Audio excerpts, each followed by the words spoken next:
All right, Annabelle, I am very happy to be here for your 5th birthday party as Benjamin Franklin.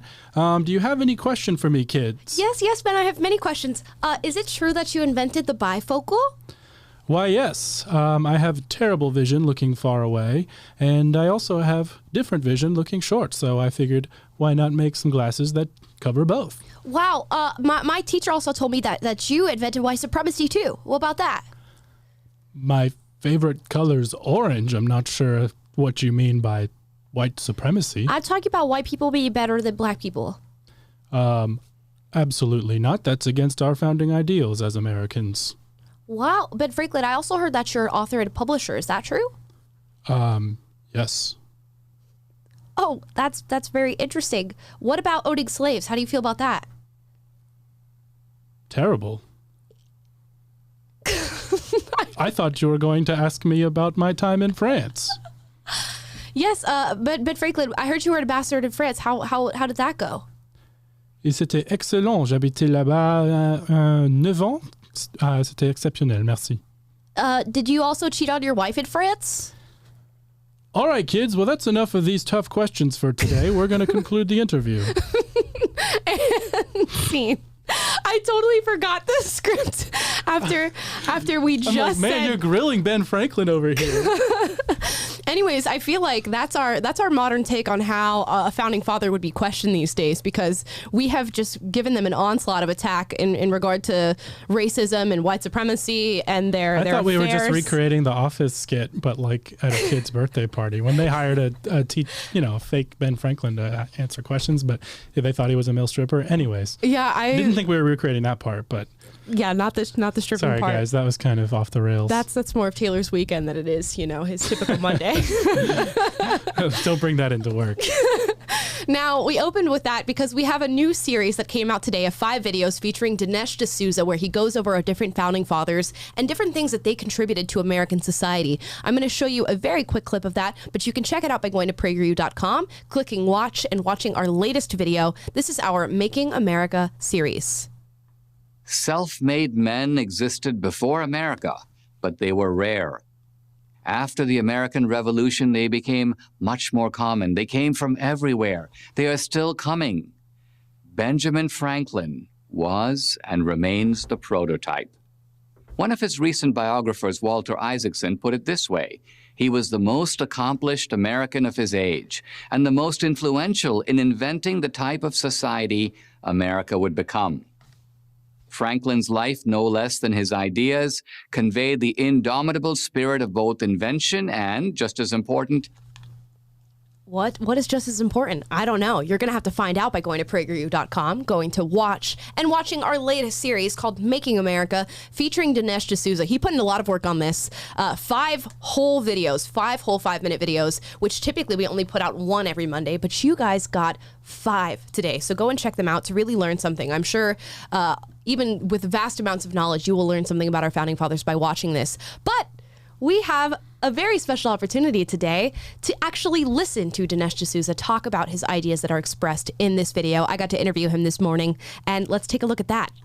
Hi, everybody. So on today's program, we have a very special guest by the name of Dinesh D'Souza. He is an author, filmmaker, and host of Dinesh D'Souza podcast. Thank you so much, Dinesh, for being on the show. my pleasure. Looking forward to it. Awesome. So you just came out with a large series, 5 videos, framing the founding fathers and different ways in which they were pivotal to the American experience and our founding.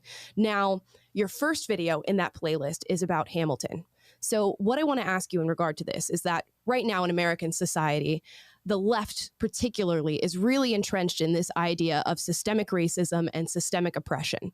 And I used to be on the left. And with that, I was sort of sold the narrative that there are all these barriers set in place for me to be successful and prosperous in this country. Now, you challenged that with the history of what Hamilton did for America and said that his vision was to have as many people as possible be as prosperous as possible in America. So how do you respond to the people on the left who say that that's not the case? Well, for Hamilton, the key question to realize is that wealth is not distributed, it is created. You know, we often hear the term redistribution.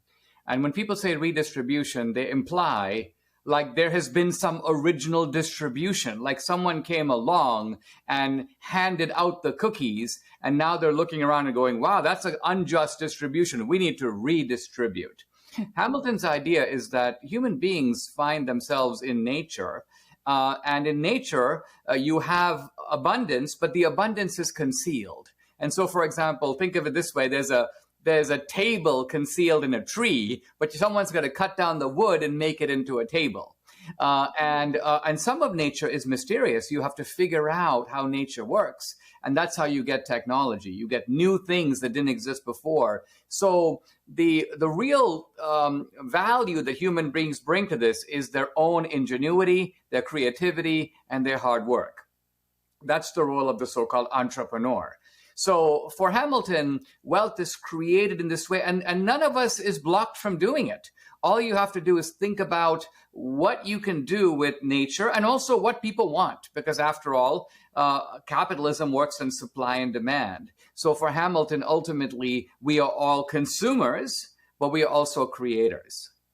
Amazing. But it seems as though the majority of this country, at least now with what we're feeling in regard to the government, doesn't seem to feel that way. Now, in your video on Madison, you talk about the dangers of the majority and how he warned against the tyranny of the majority. But now we hear the narrative that, well, if the majority of people believe in something, then it must be true and it must be right and it must be just. And we should defend the majority as much as possible. Why did Madison sort of defend against that idea, and why is it dangerous? Madison understood that there's tyranny in two ways. One is the tyranny of the one or the few, and the other is the tyranny of the many. It's very important to realize that there's really no fundamental distinction between these two forms of tyranny. Think of it this way. If I'm walking to school and I've got some marbles in my pocket, and one guy jumps me and grabs my marbles, that's tyrannical. This is someone taking something from me by force. But let's say I've fallen among a gang of 10 guys, and they take a vote, and they decide that by, let's say, a vote of 7-3, that they really want my marbles. And so the 7 of them jump on me and take my marbles against my will. Or they pass a law that confiscates my marbles and turns it over to them. So for Madison, what's the difference between these two cases? Well, in principle, there's none. In both cases, somebody is being deprived of their legitimate possession, either by the force applied by the one or the force applied by the many. So this is not to say that Madison is against majority rule. Madison realizes that majority rule is sort of the least bad option. Why? Because the only alternative is minority rule. So majority rule is kind of the best we got. But in order to be legitimate, it is rule that has to be confined within certain parameters. Like the majority can do X, Y, and Z, but it can't do A, B, and C. So when the majority oversteps its bounds, that's when it's being tyrannical. And can you explain how in our system of government we are meant to keep the minority voices alive and keep them present in our society? So for Madison, that is done in two ways. The first way is through a Bill of Rights. And the Bill of Rights is rights asserted against the majority. In fact, rights asserted, Madison's not hesitant to say, against the people. So you have a right to speak. It doesn't matter if 99% of people don't agree with you. They don't have the right to shut you up. You have that right against the majority. And so if you look at all the provisions of the Bill of Rights, those are asserted against majority rule. But apart from the Bill of Rights, Madison believed that the architecture of the founding, separation of powers, checks and balances, the independent judiciary, these are all means to, you might say, block and tackle untrammeled majority rule. Now, let's move on to Jefferson. And I have a feeling this is the video that you will probably get the most heat for, because you talk about what some might call the elephant in the room, although I don't think conservatives stray from this subject. You talk about slavery. Now, the left views slavery as so pivotal to the founding of America that now they've launched the 1619 Project, which asserts that the founding of this country truly happened in 1619 when the first slave ships landed in America. What is your response to that? And is Jefferson truly the big racist, white supremacist slave owner that he has been painted as? Well, let's start with the line that Jefferson wrote in his so-called summary view, which came a little before the Declaration of Independence and reflected Jefferson's original thinking on the subject. Jefferson is attacking the crown, the King of England, for imposing slavery in America. Let's remember that between 1619 and the founding is 150 years. And Jefferson goes, we never opted for slavery. You, the British, brought it here and shoved it down our throats. And then Jefferson says the abolition of slavery, the desire to end slavery, is the shared desire of all the colonies. I mean, it's remarkable. Jefferson is saying, even as a slave owner, that the southern territories and colonies, no less than the northern, don't want slavery either. So, if you want to grapple with Jefferson, you have to make sense of why Jefferson would do this. You can't just say, well, Jefferson was so dumb that he didn't realize that, on the one hand he had slaves, on the other hand he's saying these things. Jefferson, more than you and I, realized the contradiction between what he was saying and what he was doing. But he wanted to live in a better America than the one he inherited, in his view, from the British. So how do you think that narrative got lost? Because we know this to be true. We know that they had a plan of abolishing slavery. How have we lost that narrative in our education system? Because when we look at the Declaration of Independence, we focus on the first part and not on the second part. So the first part is created equal. All men are created equal. Jefferson knew that.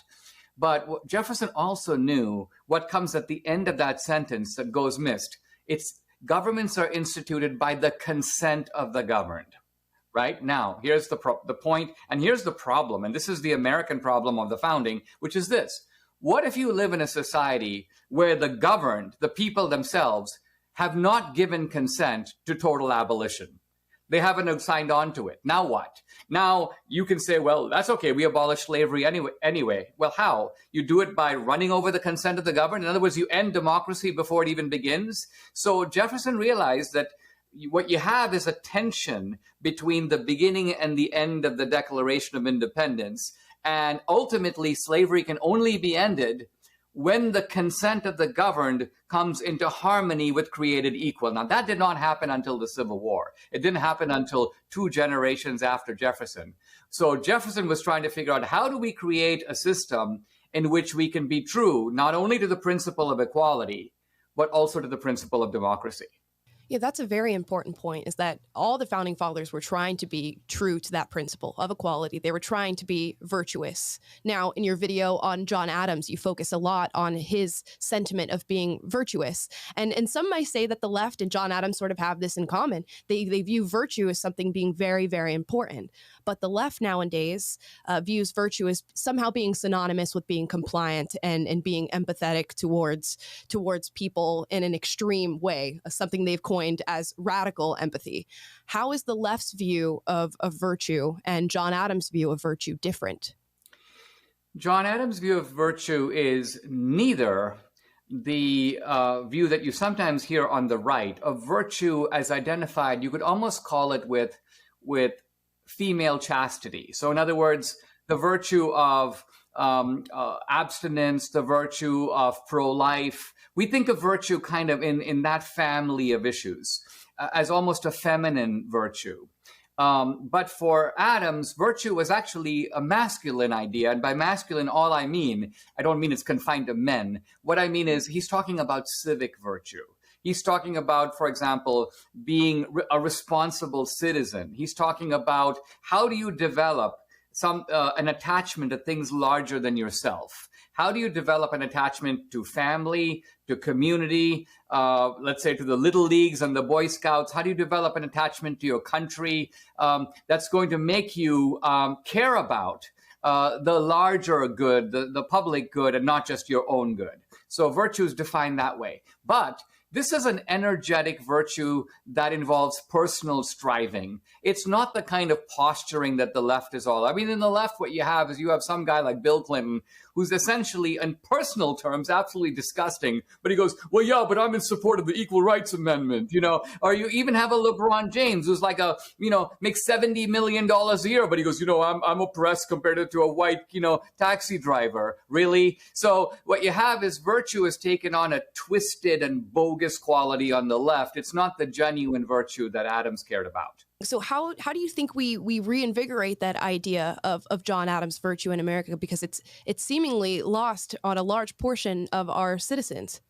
It's hard to get it back because In the original form, you have a civic attachment to people who are like yourself. You know, in other words, it's difficult to develop the civic attachment to strangers. And so the only way to do that is when you begin to feel that those strangers are now your fellow citizens.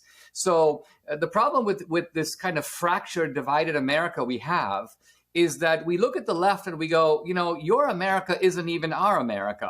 So why would we be willing to die for your America?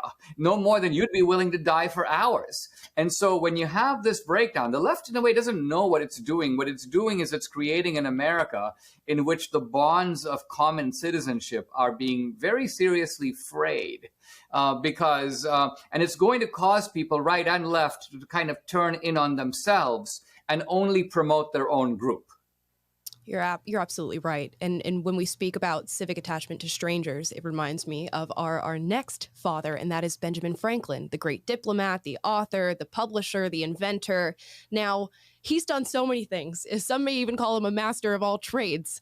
But what do you think was Ben Franklin's most important contribution to the American governance and American society? Well, Ben Franklin was, a Renaissance man. Now, he wasn't the only Renaissance man. Thomas Jefferson was the Renaissance man. Jefferson was an inventor, a diplomat, a writer. He had this wide, kind of an anthropologist. But Franklin was a philanthropist. He was a printer. He was an entrepreneur. He was a diplomat. He was also this kind of, he did scientific experiments in electricity. So he's this varied guy. But I would argue that his greatest invention is himself. So to put it differently, it's self-invention. And if you think about it, this is really a very core American idea. The notion that your own life is a script in which you are the author. You won't find that in any other country. Even if you go to Europe, the idea is, well, you're a Frenchman. You're not supposed to be all that different from other Frenchmen. Yeah, you have your own name and so on, but you got to, eat croissants and speak the French language and appreciate but the idea that your own life is distinctively yours and you're in the driver's seat of it. Franklin not only believed that, he lived that. And so he becomes, in a way, the embodiment of the self-made man. Now, later, there are other self-made men in American history. For example, Frederick Douglass, who actually went around the country giving speeches called the self-made man. Frederick Douglass was himself a self-made man. Runaway slave. He becomes a diplomat. He becomes a famous writer and speaker. So he's in the Franklin tradition. But the mold, the original self-made man, in my view, was, in fact, Benjamin Franklin.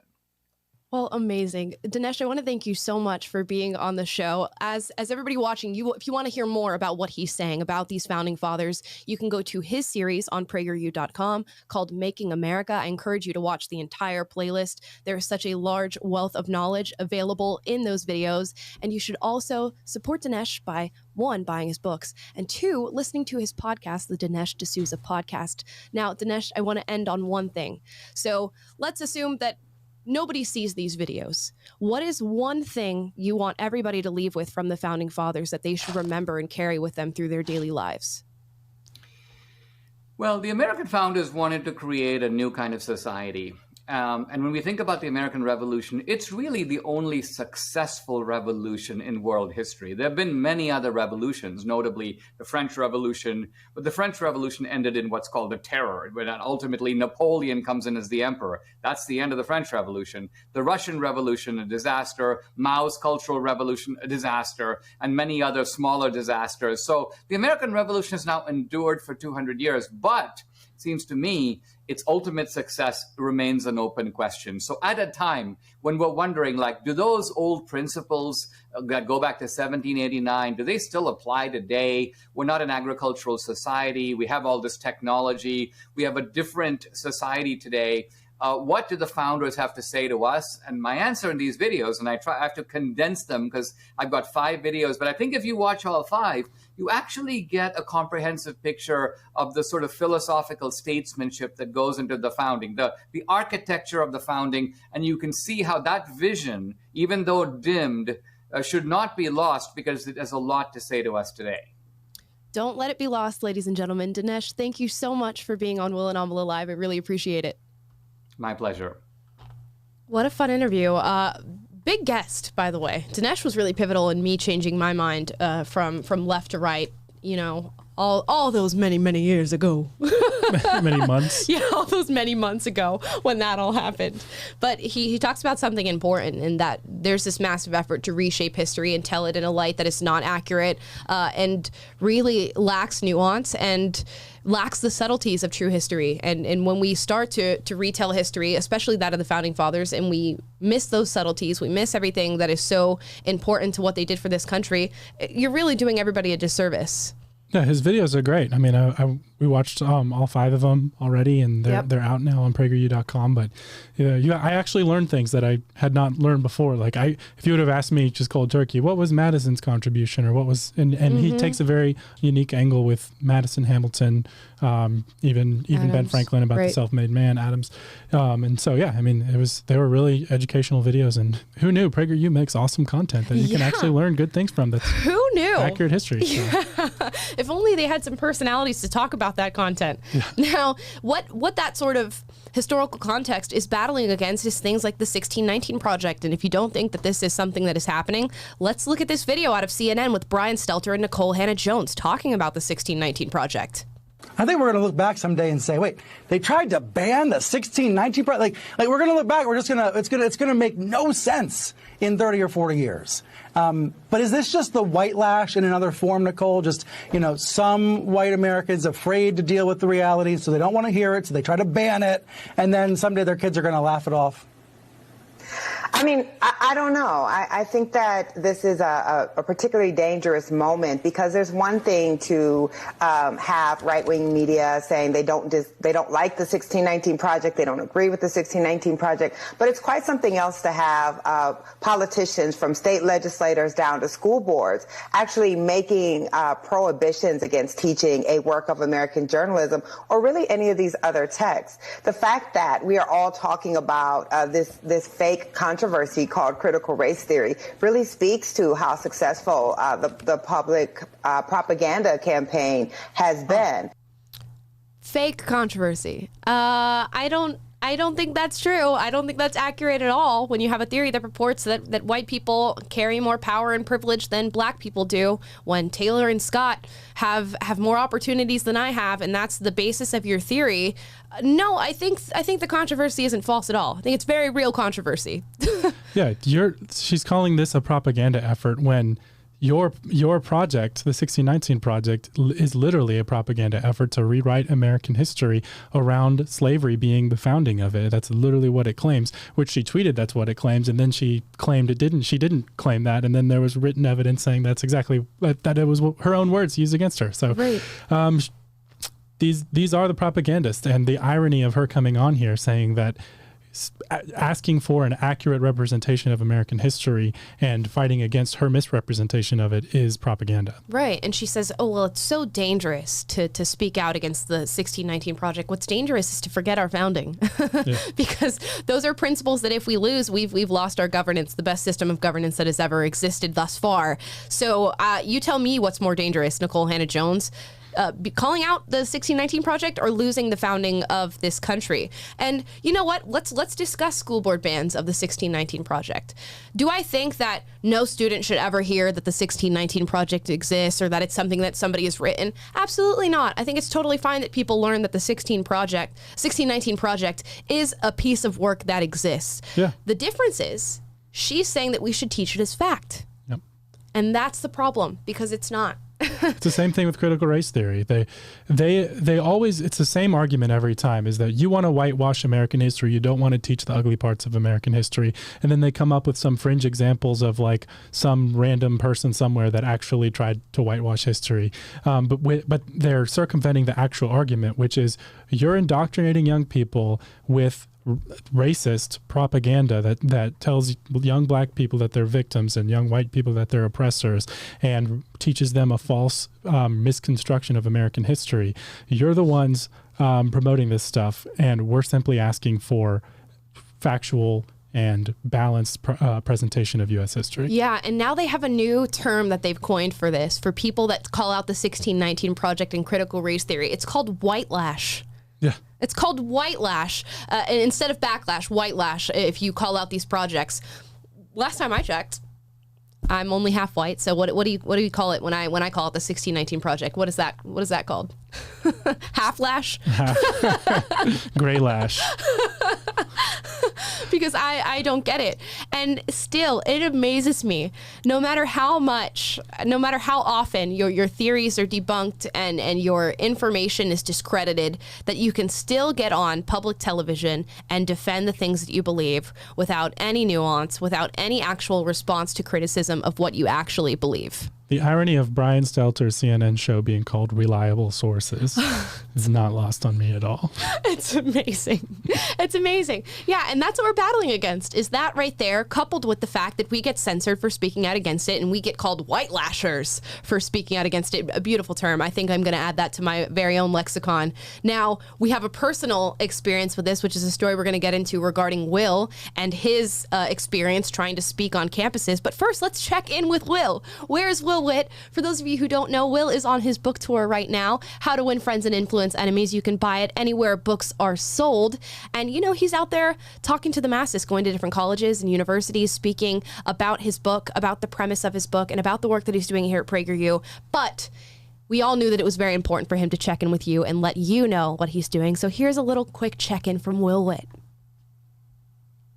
Live viewers, Will Witt here. I am in New York City right now. I got my first event tonight at 6:30 p.m. in New York City at St. John's University. My first book tour stop. There's going to be books there for me to sign. People are going to be able to buy them. It's going to be great. Look, I'll show you.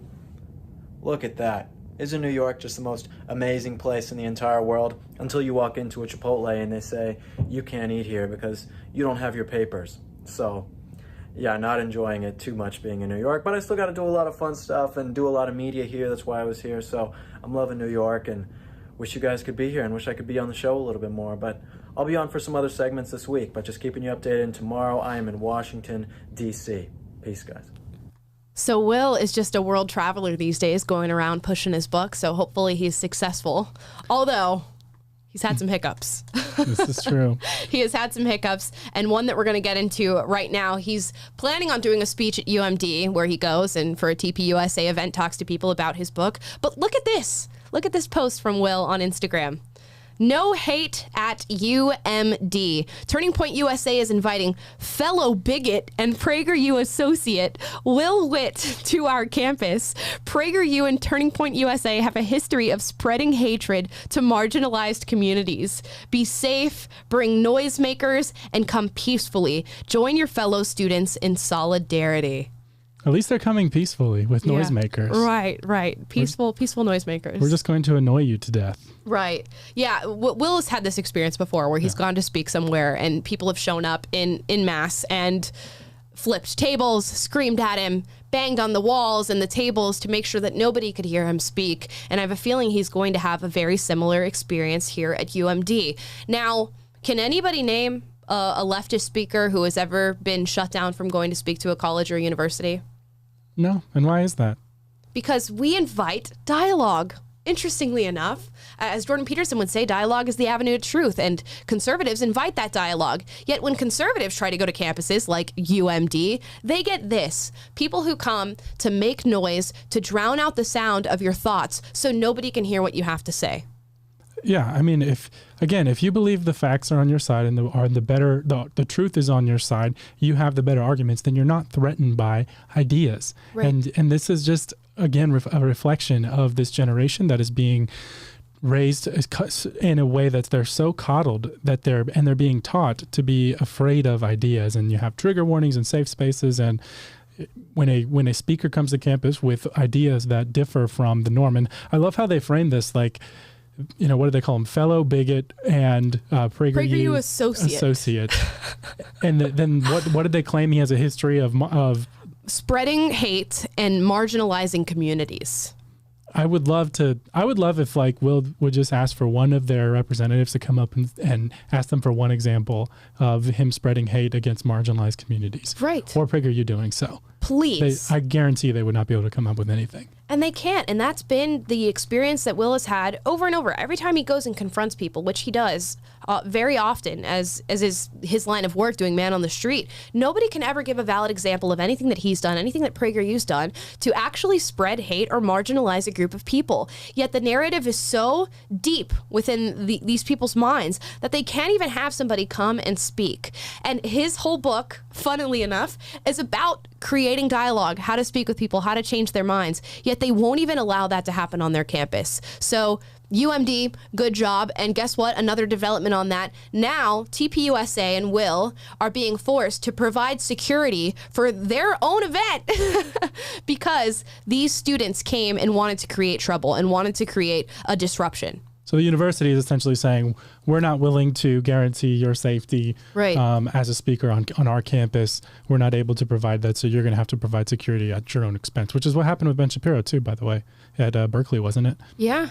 Amazing that a university is not going to take responsibility for its own students that are misacting. And I'm sure they're going against some sort of bylaws within the university's code.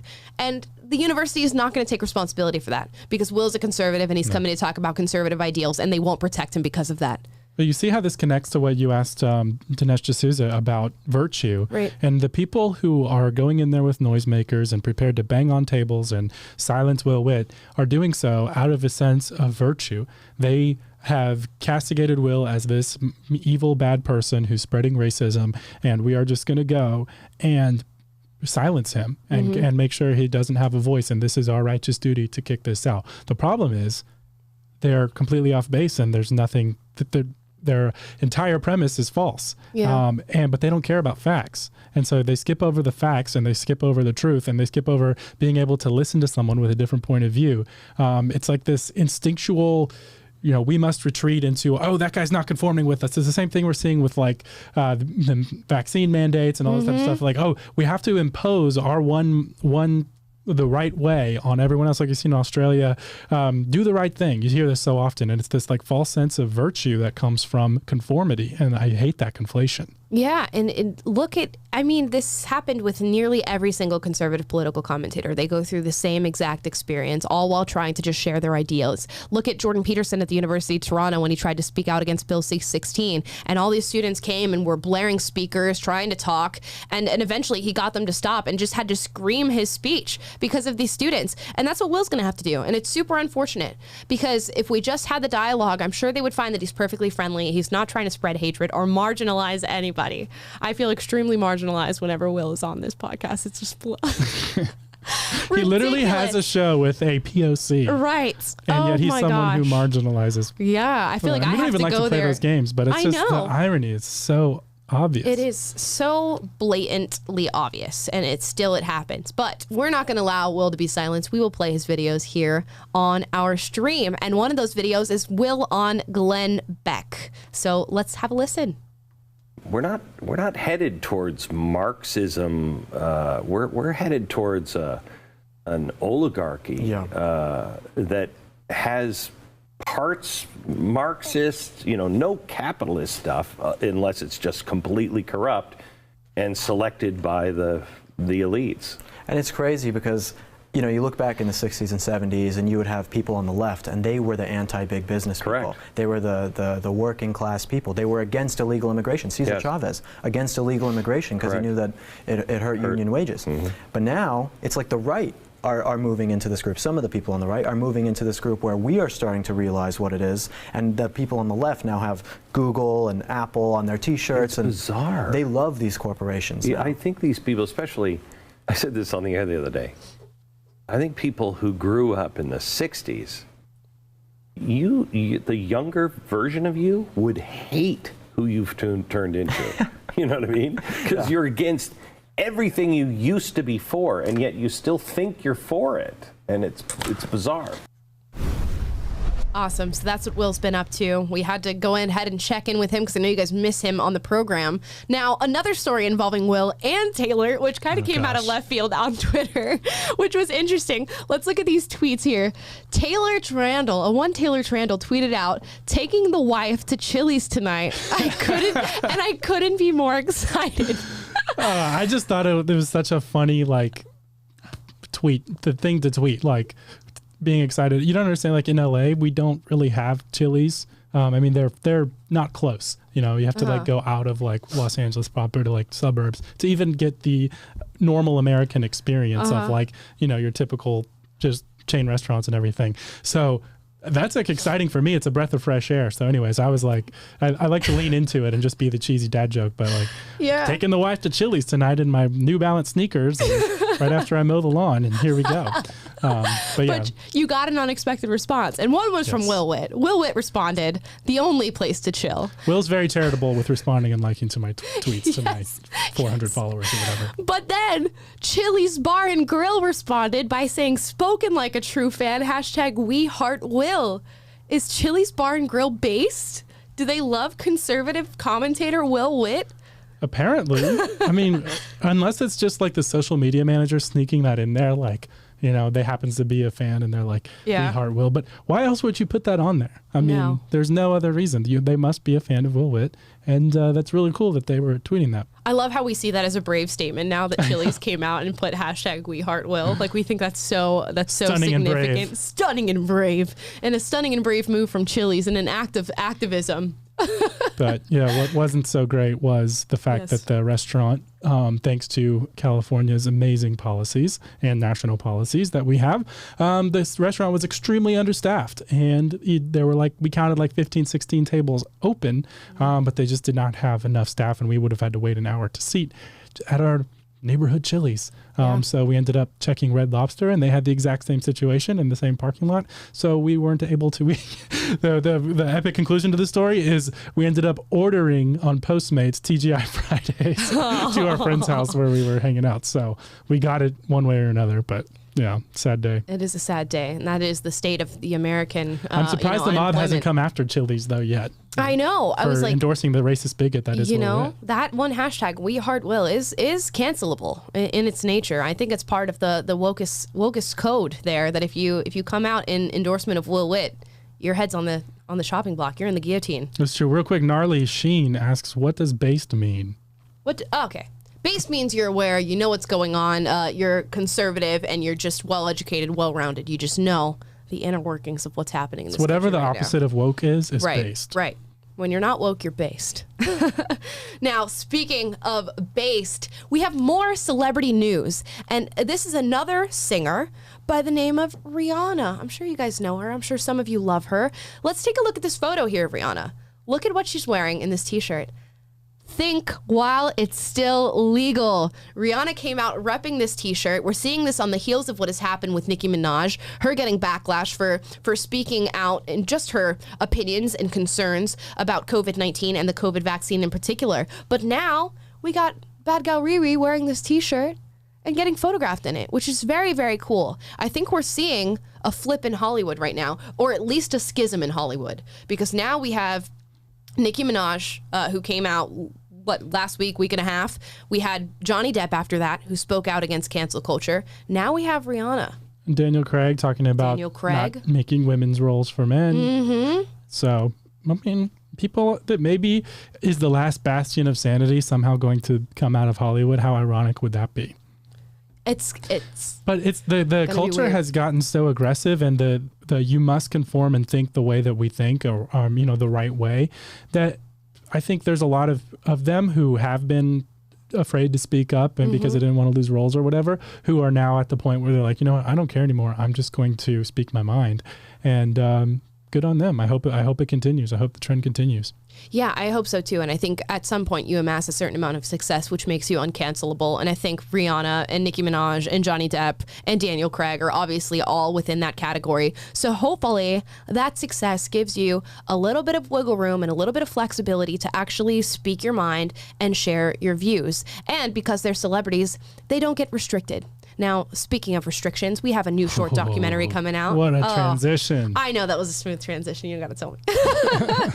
We have a new short documentary coming out by PragerU, by the name Restricted. Let's go ahead and show you guys this trailer. It'll be coming out soon. Demonetized my page for the high crime and misdemeanor. Telling me that I have been ad account was suspended by Google.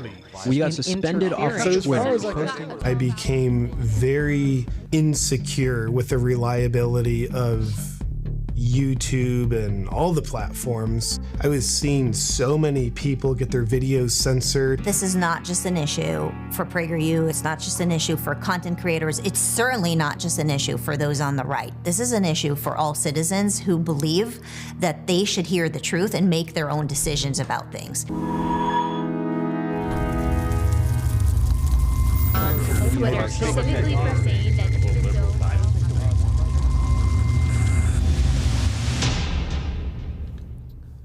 And yes, that is the trailer for a new documentary, Restricted, where we talk about online censorship, a personal battle for PragerU and all of our personalities here, but also just a personal battle for a lot of people. And it doesn't matter, like Marissa says, it doesn't matter what side of the line you fall on. Censorship is a looming problem for both sides, and it's going to get worse if we do not come out and fight against it. So, yeah, I'm really glad we're making this. I mean, it's the same ideology that is making big tech crack down on free speech that is driving the people to go protest Will's speech today at this university. You know, it's this idea of conformity. Do not question the mainstream narrative. You must think this way. You must not question, quote unquote, the experts. You must, quote unquote, follow the science, all this stuff. And this new documentary really takes a look at how that's being played out in the world of big tech and the outsized amount of power they have to control what you're even able to see in the first place online. Yep. And so definitely give it a watch and continue watching us and sharing this, because they are definitely not giving us the viewership that we deserve. And we're noticing that, you know, we're under the thumb of big tech all the time, and, you know, help us out by engaging with our content, sharing it, and continuing to tune in, subscribe, text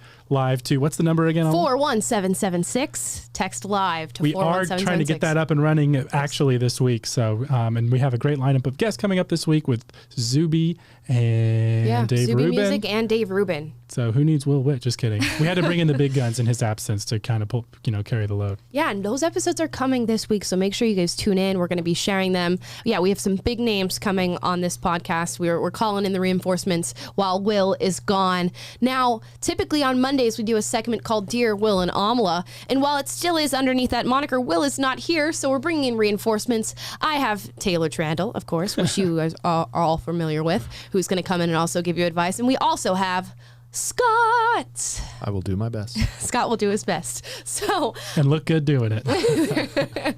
You submitted your advice questions through my Instagram at the Amala Epinobi. You can follow me on Instagram there. You can follow Will at the Will Witt. You can follow Taylor at Taylor Trandle. And yeah, every day we put out little prompts for you guys to answer to, and we feature your Instagram handles on our show. So starting off, Dear Will and Amala, or I guess Dear Amala, Taylor, and Scott, how do I deal with somebody who wants to constantly argue or tries to get the last word?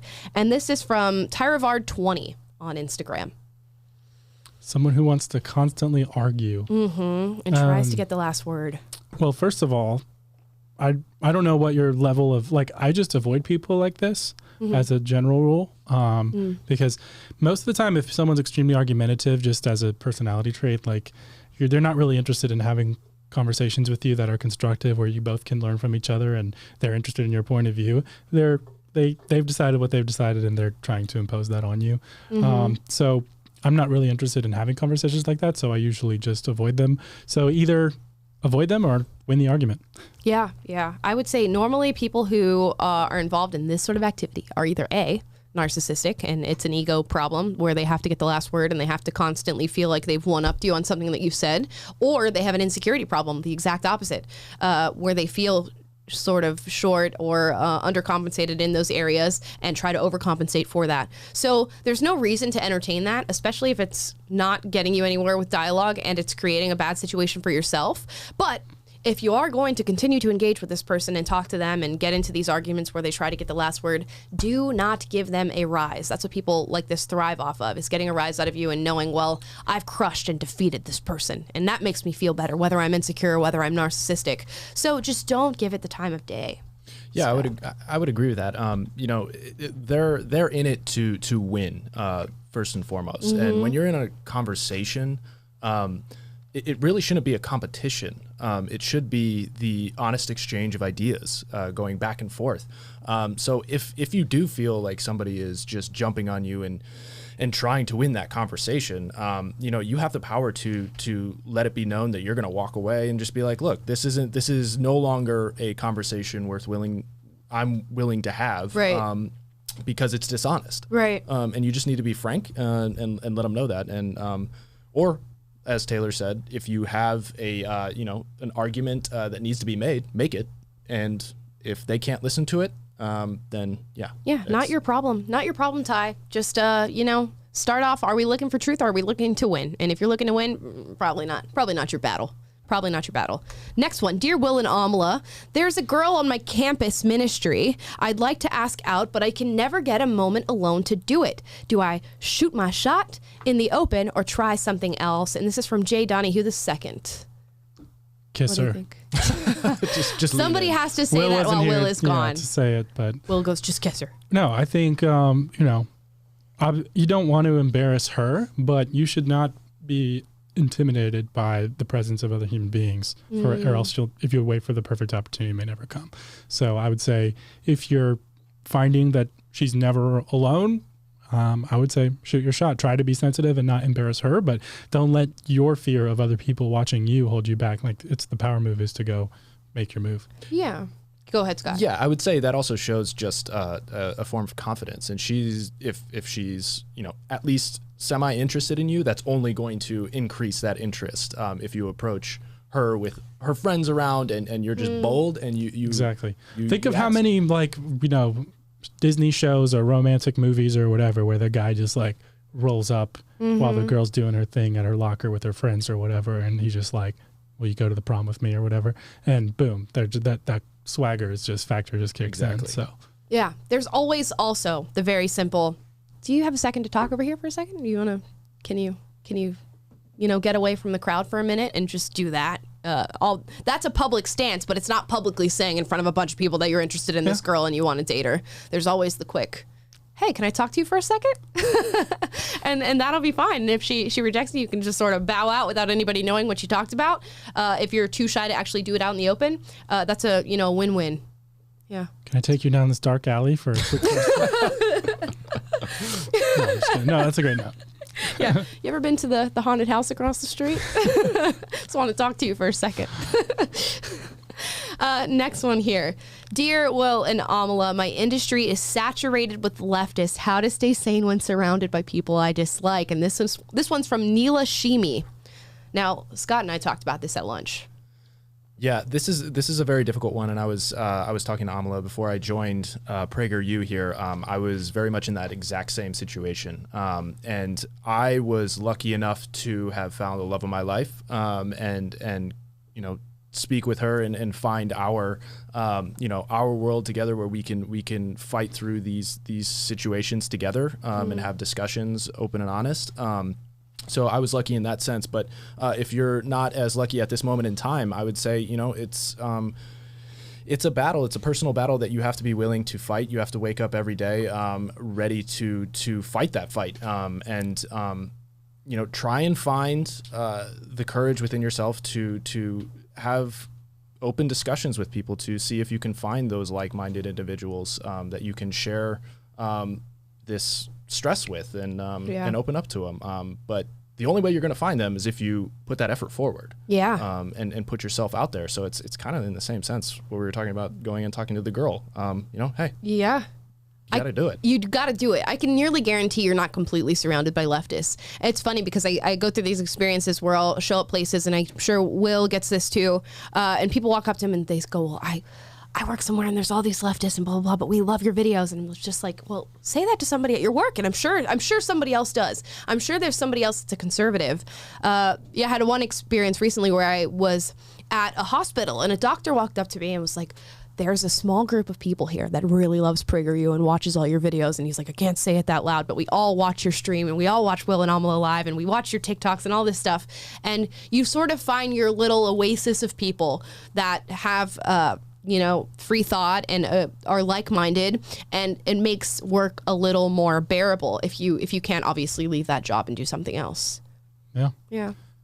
I mean, I would say like if you're allowing your knowledge that people that have different political views than you to completely make you cut them off, if it makes you angry just by knowing that there's people who disagree with you that you have to be around every day, I would kind of say some of that can be on you as well. You have the choice to like choose to rise above that. And like, I would say most people, unless you're working at like BuzzFeed or New York Times or somewhere super woke, most people are not, blue-haired activists raging 24/7 about this stuff to where all they think about is, if that is the case, then yeah, I really sympathize with you. And that I don't know how you ended up at the job where you're surrounded by activists, but I would say most people are pretty normal, and there's plenty of opportunity to connect with people on a human level and try to increase the shared space that we have in society. And I mean, so many people listen to people like Joe Rogan, some people watch sports. There's a lot of, I'm talking guy stuff, but there's a lot of things you can connect with people over, Hollywood, movies, whatever,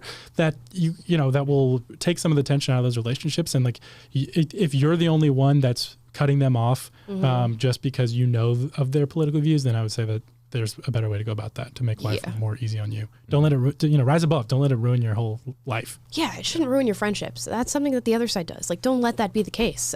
You can have friends who have differing political beliefs than you and still enjoy life outside of those things. Just like you can have family that has differing political beliefs than you and rise above that and still have a great connection. What do you know about that, Amala? Yeah, what could I possibly know about having a connection with a family member who's an extreme leftist? Absolutely nothing. Now, this next question is, something that's happening for a lot of parents right now. Dear Will and Amala, my 8th grade son's teacher is displaying the BLM and pride flags. Best way to address it. This is from Moto Mule. Talk to her. Talk to the principal. Go to the school board meeting. Ask him to also have a Blue Lives Matter flag or something like that. I don't know. I mean, there's lots of things you can do, but it starts with doing something.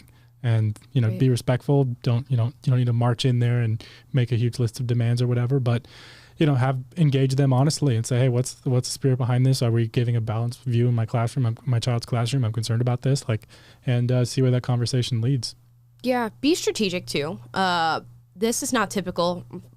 I would say not yet of classrooms, although it is becoming more and more typical. Find out if your administrators at your school know that this is happening, know that see if they've come and checked out the classrooms, which they should be doing on a fairly regular basis. See if they know that these flags are hanging up in your 8th grade son's classroom. Go from there. Does the school board know that this is happening? And then, work your way up the hierarchy and see where all this is actually stemming from. And that's where the battle really starts. But at the very basis, definitely talk to the administrators and see if they know if this is happening and call out that teacher, because that's obviously not right. Yeah, I would agree. You just have to be upfront with it and go in and speak to those that are in charge to make sure that they're aware of it. And I'd also say it's somewhat of your civic duty. You're a tax-paying citizen, and if things are not running the way that you would like, especially as it comes to your children, you have to be their champion. Yeah. And make sure that they're they're doing well by the schools, and that's most important. And spread the word among other parents who are like-minded. Try to find them, and you're stronger together, and you're a bigger problem for the administration if there are more voices that sign on to it. So but like Scott's saying, I think there's a lot. I mean, we're regaining it. We're seeing a lot of parents re-engage with their local communities and school boards and start to make demands and bands together.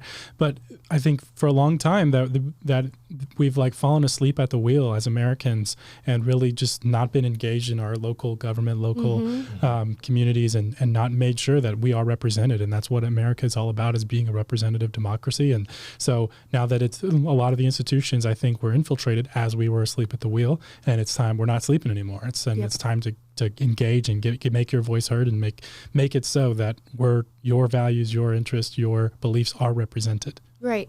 And lastly, assume that when you see something wrong, you're the only person who knows that it's wrong and you're the only person capable of doing something about it. So often we fall victim to the bystander effect of, oh, I recognize that this is happening and that's horrible, but somebody else will take care of it. Or there's other parents that are outraged. It's not just me. No. Maybe a student will call it out and go to the principal. No, just assume that none of that is going to happen. Just assume that you are the only and the loudest voice that could possibly take care of this problem, and then go and take care of it. Because a lot of the reason that we're in the problems that we are in right now is because of that bystander effect. Because people actively saw, oh, well, that's not right, but somebody else will take care of it for me. My representatives will take care of it for me. The administration will take care of it for me. The government will take care of it for me. And they don't. They don't.